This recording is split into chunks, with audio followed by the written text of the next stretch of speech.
गई अंदर से श्रीमन नारायण जो सालग्राम भगवान पत्थर के होते हैं, वो सालग्राम भगवान अंदर से आकर ऊपर तुलसी से चिपक जाते हैं। बोले श्रीमन नारायण भगवान की।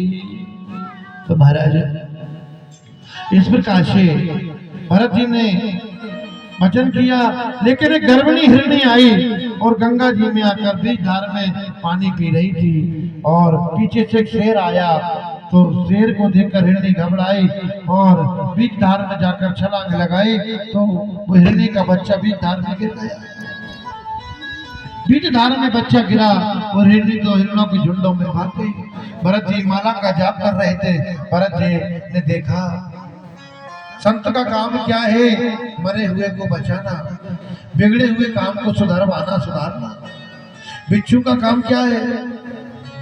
बिच्छू का काम है डंक मारना, संत का काम है बचाना। तो भरत जी ने माला झोली भई रखी और हिरणी के बच्चे को उठाकर लाए। उसको ठंड लग रही थी, सूखी घास जलाकर उसको तपाया, ठंड से बचाया। फिर झुंड में छोड़ देते, नहीं छोड़ा और ममता आ गई, प्रेम आ गया हमारे तुम्हारे जैसा। ऐसा प्रेम आया, हिरणी का बच्चा बड़ा हो गया, फिर छोड़ देते, नहीं छोड़े। माला तो बंद कर दी, भजन करना भूल गए और आठों याम उस हिरणी के बच्चे से प्रेम चला गया। ऐसा प्रेम लगा कि महाराज आठों याम उसकी चिंता में रहे, आठों याम उसकी चिंता में लगे रहे। देखो मैं तो मर के चलता हो जाऊंगा, मेरे हिरणी के बच्चे का ध्यान कौन रखेगा?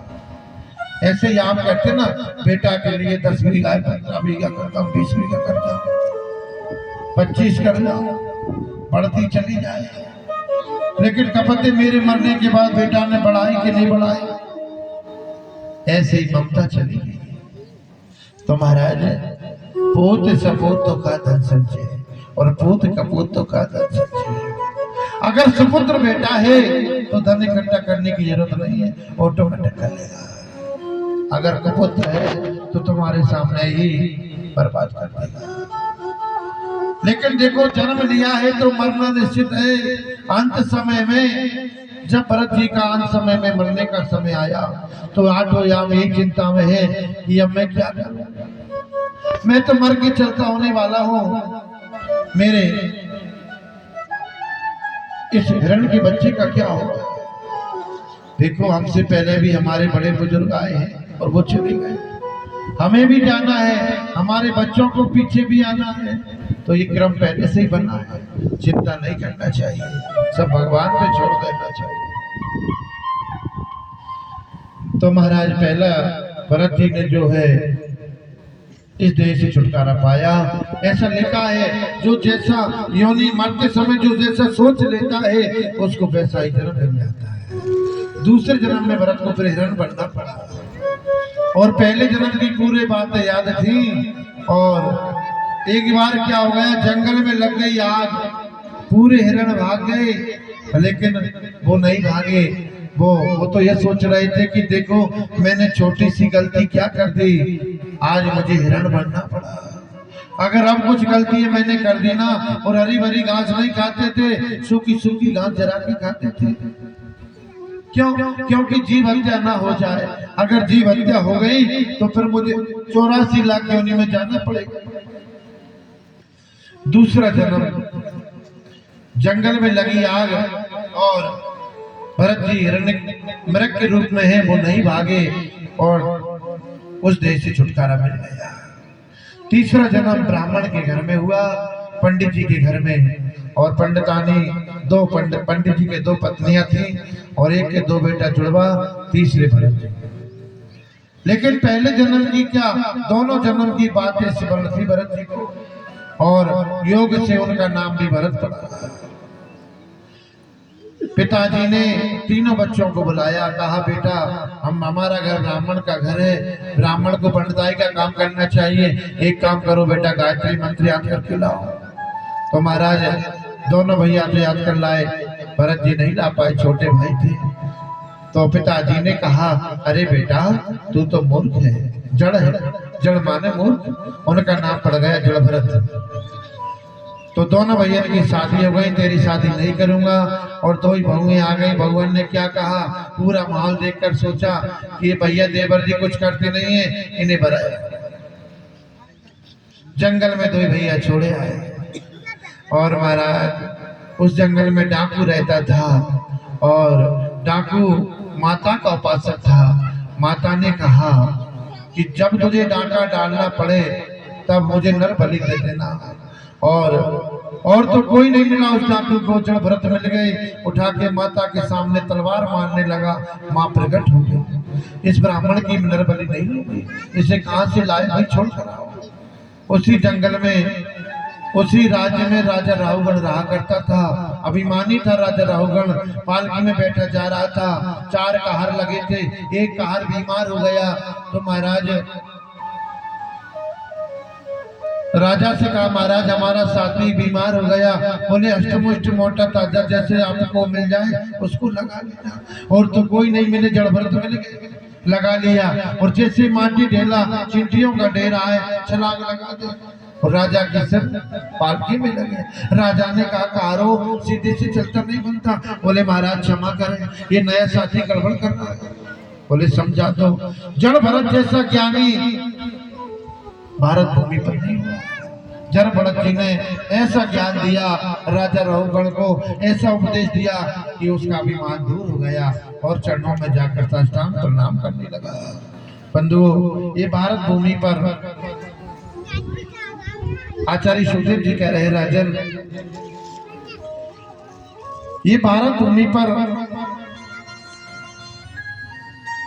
हमारी भारत भूमि पर 3 भरत हुए हैं। एक कैकेयी कुमार श्री भरत, दूसरे श्रीमद् भागवत के ज्ञानी जड़ भरत और तीसरे दुष्यंत नंदन शकुंतला कुमार श्री भरत। इन तीनों भरतों को हम बार बार प्रणाम करते हैं। देखो ये भारत भूमि भरत जी के नाम से ही भारत भूमि विख्यात हुई है। इस भारत भूमि पर महाराज सुखदेव जी कह रहे, राजन वैसे भारत भूमि 7 द्वीपों के बीच में है, लेकिन 7 द्वीपों में एक द्वीप है जम्बूद्वीप। जम्बूद्वीप 9 प्रकार के वर्ष है और 9वां वर्ष वो भारत वर्ष है।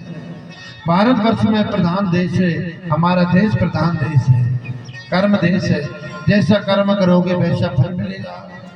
भारत देश कर्म प्रधान देश है। तो महाराज कर्म प्रधान विश्व कर रखा, जो जस करे तस फल चाखा। ये कर्म भूमि है, जैसा तुम कर्म करोगे वैसा फल मिलेगा। आचार्य सुखदेव जी कह रहे हैं, राजन इस भारत भूमि पर 99,000 ऊंचाई पर 28 प्रकार के नरक भी हैं। बोले नरक कौन कौन से हैं? जो नरक है ताम्रिक, रोरुक, मारुक, कुंभिपाक, कालसूत, असीवदन, जो झूठी गवाही और किसी को धोखा देता है वो ताम्रिक नाम के नरक में जाता है। सुखदेव जी कह रहे हैं, राजन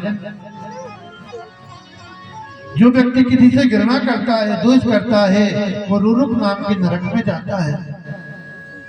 जो व्यक्ति जीव हत्या करता है, जीव को मार के खाता है, वो कुंभिपाक नाम के नरक में जाता है। कोई जीव को मार के उसको खाना कुंभिपाक नाम के नरक में वो जाता है। इसलिए जीवन में मांस नहीं खाना चाहिए, मदिरापान नहीं करना चाहिए, नहीं तो जो मांस खाता है उसको नरक से कोई नहीं बचा सकता। राजा परिचित सुखदेव जी कह रहे हैं, और राजा हाथ जोड़ के पूछ रहे हैं, गुरु जी कुंभिपाक नाम का नरक कैसा है? देखो कुंभिपाक नाम का नरक कोई ऐसा वैसा नरक नहीं है। एक नरक में एक बहुत बड़ी भट्टी है, उस पर बहुत बड़ी कढ़ाई रखी है, उसमें हजारों मन तेल एक साथ में डाल दिया जाता है। उस कढ़ाई में उस तेल को गर्म किया जाता है और जैसे गर्म खोलने लगता है और जीवात्मा को उसमें डाल दिया जाता है। जीवात्मा मरती नहीं है, अजय अमर है, ये शरीर को छोड़ती है, आत्मा कभी मरती नहीं। देखो शरीर से हमने पाप कर्म किए और आत्मा को दुख उठाना पड़ रहा है, और जैसे तैसे उसको तेल में डाल दिया जाता है और वो किए कर्म उस दिन उसको याद आते हैं। जब वो खोलती है ना आत्मा तेल में, मर नहीं सकती, तो पूरे कर्म उसको याद आते हैं, बोलो राते राते हैं। इसलिए महाराज जीवन में पाप नहीं करना चाहिए।